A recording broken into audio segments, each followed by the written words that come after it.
Okay, on to today's project, and that is installing some new handlebars on my wife's new bike. She's gone for 38cm bars. They were supplied with 40s. These are the ones we're going to swap out for 38 alloy zip bars. Along with the new handlebars, we have my standard set of Di2 things that I will be installing onto her bars as I have with mine. So we have the remote satellite shifter for the changing with the thumb. We have the wireless unit, which we will put in the handlebars, and an electric wire for the installation of the wireless unit in the bars. But today, right now, we need to get this internally routed through here with the help of this little kit here. This is a lifesaver. We'll see how it goes today. It's saved my bacon many times in the past. Okay, let's clear the desk of these things and get into the important details of how much these bars weigh. Okay, so they're alloy bars, zip, service course. They do have the Di2 holes, the bar ends, and Veronica has opted to go with the 70mm reach version, so the 70 ergo, just here. And the weight, I don't know how they're going to weigh themselves here. Will they? No, how do I? No, will I have to? Yes. No. How do we even weigh bars? Oh, come on. No, no.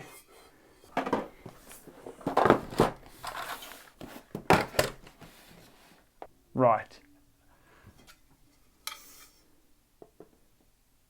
There we are. It took a bit to get that sorted. My little handlebar weighing contraption. 258 grams for the 38cm ergo 70 bars from Zip. Okay, cool. Thank you to Karoo for your box. And Quark. Okay, now the fun part. Getting this cable internally. You cannot just push this cable up and around. That just does not work like that. This is the end that was pre-installed. It's a pre-installed cable that has been used in the past. That will hook into there, routes down through the bars, out here, and into the junction. That's what that was doing. We're going to add something else to it, but we just need to get this through first by using our Park toolkit. That's a super strong magnet. Is it gripping on there? Now in this spaghetti jungle will be the Di2 cable attachment that I need. It's not that one. It's probably the one that's going to take me the longest to unravel. It is not that one. Oh wow, here we go. Okay, we'll get you out of the way for now. It's this one here. It's this one here that plugs into the end of the Di2. But, okay, I guess my cable management skills need some work. Okay, we're done. It is a bit of a mess, but mental note to look after my tools a little better. Okay, this one through here all the way. Boom, you can see that's a mass. That's a huge grab onto that. That does a really, really good job of what it needs to do. So here are the bars, this way around, so we'll follow the same route.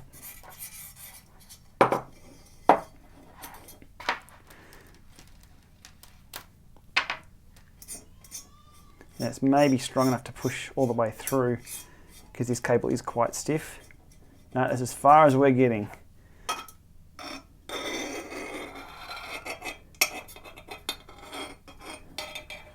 Close, it's all the way up here.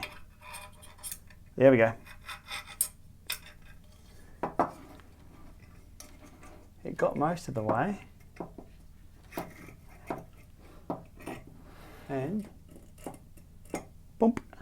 Ha-ha! Okay, easy as that for the cable. That is an absolute gem. Oh, back in shot. That's through. Happy days. Now what we need to do is hook up this end to here, like so. That's on. That little tag thing is still on there. I'll leave that there. It may stop rattling. If I struggle, I'll pull it out the other way. What we should be able to do now is pull this through without too, yeah, like it got caught straight away. Without too much hassle. Push and feed. Push. Push. Come on now. Come on now. Hey, easy as that. I tell you what, where is it? Right here. Boom, this thing. It's not cheap, but that just saved me so much time and headache. Okay, this is what you need if you're going to do any tasks like this. We are done. That cable is routed all the way around. Now I'm going to have to pop that out here. It's going to go onto that lever over this side. I'm going to push that one back in, put the wireless cable on. Oh, happy days. I am absolutely stoked with that. Now wrapping this one back up.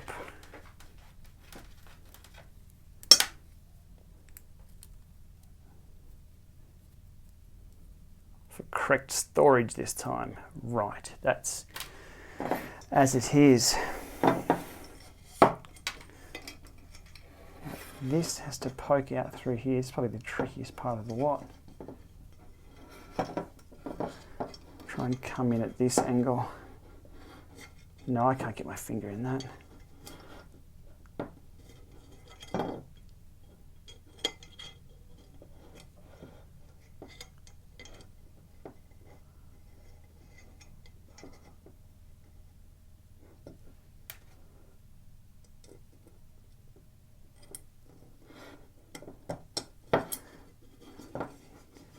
Bazooka! Job done.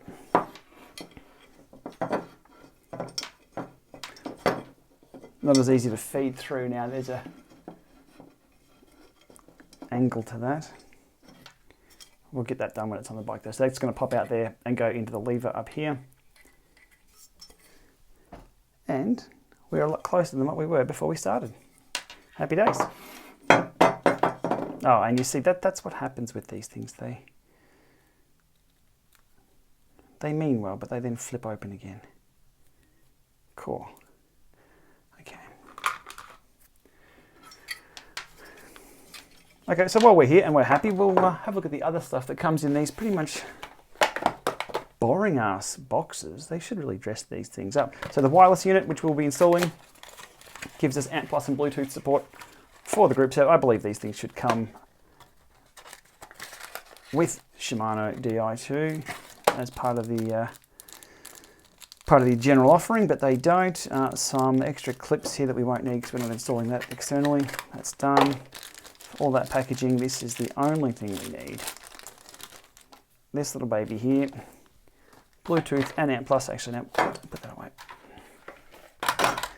Coming in at a whopping ANT+ and Bluetooth weight of 3 grams. Okay. Next up, remote satellite shifter. Don't need any of that for now.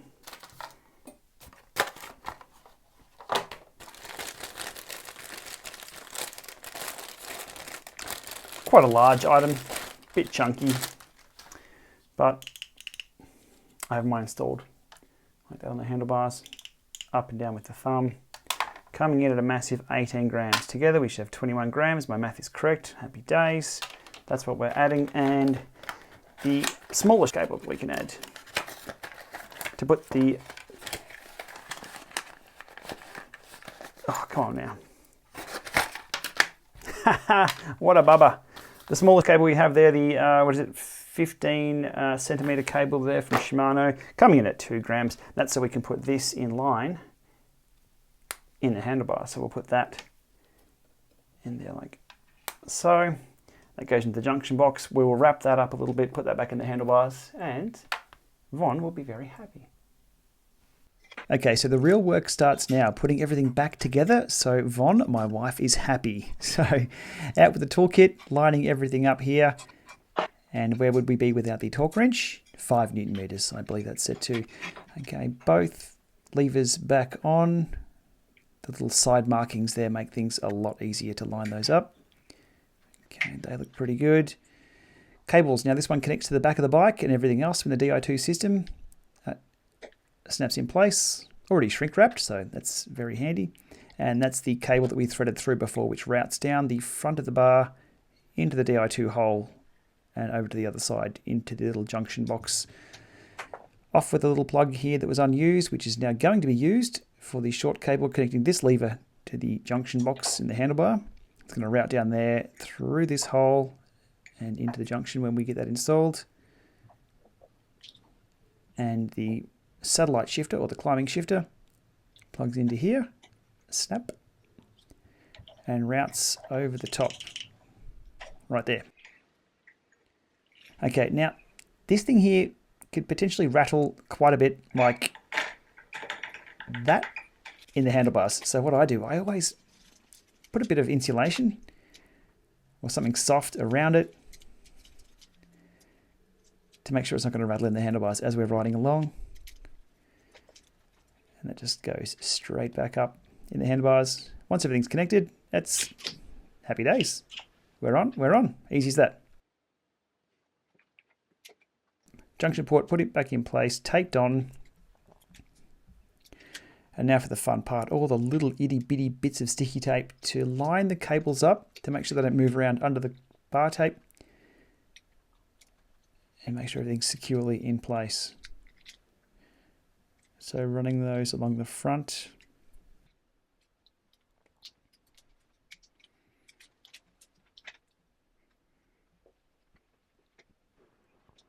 And the hard part here is getting this satellite shifter in the right place. Yes, you have to use cable ties. Yes, it's bulky. Yes, it's cumbersome. But damn, it's good to use. So I will put up with the pain. And hopefully Veronica will be okay with that as well. So we throw that through here. And the cable's almost on the opposite side of where it needs to be. So you've got to feed the cable, or the Di2 cable, across the back of it, and then loop it around. You'll see that in just a moment.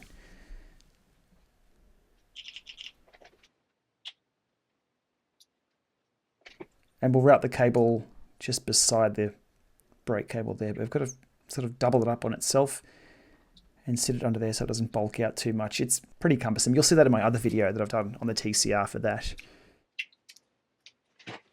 Okay. All looking good. Cool. Now for the worst part, which is installing the bar tape. Never fun. And I'm just putting the same bar tape that the bike came with back on for now, in case Veronica wants anything changed later on. And we will put some other bar tape on. This is standard cork tape. I'm not sure why they shipped a bike with cork tape like that. I've always used a stickier kind of bar tape. The BBB bar tape I'm on is really grippy. This stuff, not so much. But as a tester, we'll use this. And recycling some black tape there for the ends. Cool. Snip, snip. We get those cable ties off and push everything under so it doesn't stick out. And everything's pretty much good to go. And the most important thing, if it's not on Strava, it never happened. Out comes the Garmin mount, lining that up.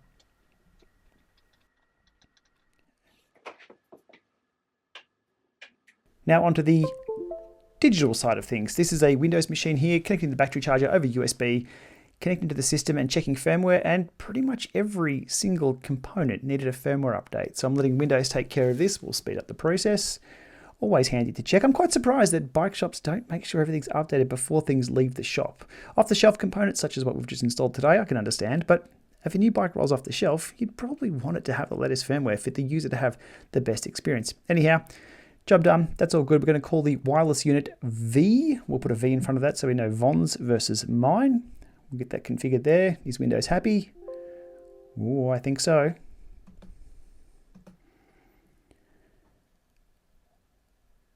And we will complete the setup, which will save all the settings. And we are right to roll. Next up, we'll connect the eTube iPhone app to the system to make sure everything works. So it'll now pull down the latest firmwares and things from Shimano, making sure everything is up to date on the app side of things. Not the fastest app in the world, this one, but it's okay when it works. And you can pretty much configure everything as you can in the eTube for Windows software. So Bluetooth LE connection, yes, there's the Von EUWUU111 thing. Passkey, I believe, is all zeros for the initial passkey. wants us to reset the passkey. Can we reset it back to all zeros again just to make our life easy for now? I'll give that a shot. And no, we can't do that. So let's go with something even easier than all zeros. Okay. I do note iOS isn't recording the screen presses for this password integration. This is very interesting. Okay, we are good to go. We've reset the password on that device. Wait for it to connect. So there's two things we're going to change here within the configuration, which is first of all the direction of the buttons for the satellite shifter, and we're going to disable Bluetooth broadcast for the wireless module. Okay, waiting for that to finish up, and we are done. Now, just out of interest, we'll check the firmware with this app. Making sure everything is good. There we are, cool. Everything is on latest. And this time around, we didn't brick the unit and have to disconnect the battery. Happy days. Okay, over to the configuration, we'll go to switch unit. And we'll go to the SWR600. And we'll flip those around. I don't like that direction, so we're going to go down is up and up is down. I like to have the physical buttons on the same direction as the cassette, or the chain moves up and down the cassette. Makes more sense to me that way. I've gotten used to that, and that's the way Veronica's going to have hers configured for now. And make sure it's on ANT only, not ANT and Bluetooth. Cool, ANT only, that's all we want for now. If we need to get to Bluetooth, we can by press and holding the button. Okay, from here we disconnect, we hand the bike over to Veronica, and we check in to see how things have gone. Okay, Von, your first ride with the brand new bars, how's it going? Yeah, good width. I'm glad we did the change up. Yep. After we did the bike fit, we went from, I think it was a 42 down to a 38. 38. Which is what you were running on your previous bike, so yeah. Back home, back to normal. Feels good, feels good in the drops. Really good. Excellent. Now Di2 gear shifting, loving that. yeah. It's everything I promised. Why did I wait so long? No, it's good. And the climbing shifter, does it make you lazy or more efficient? Well, I've only had a few rides on it, to be honest, indoors. Yep. So, can't really tell you the answer to that, but I really do like it. Okay, something you'll be using up Mont Ventoux in a couple of weeks? Virtual Mont Ventoux. That's right. I think I'll be in the smallest gear, so I'll use it to get all the way to the easiest gear and be stuck in that for quite some time. Okay, and the hidden buttons, which are now new to you on your Di2? Oh, yeah. The top buttons? So I've got some extra hood buttons now. Yeah, I'm able to switch between the screens on my Garmin now. That's all set up. Excellent. Okay, one thing we're going to do is probably change the bar tape over to something a little stickier than that cork tape that came with. Yeah, for now, it's winter, I've got gloves on outside. It's all fine. Happy days. All right, thanks for letting me hack open your bike and install everything how I like it. I hope that you like it as well. Let us know if not. We'll give you a further review. All right, looking forward to covering the whole bike soon, Von. Thank you. Thank you.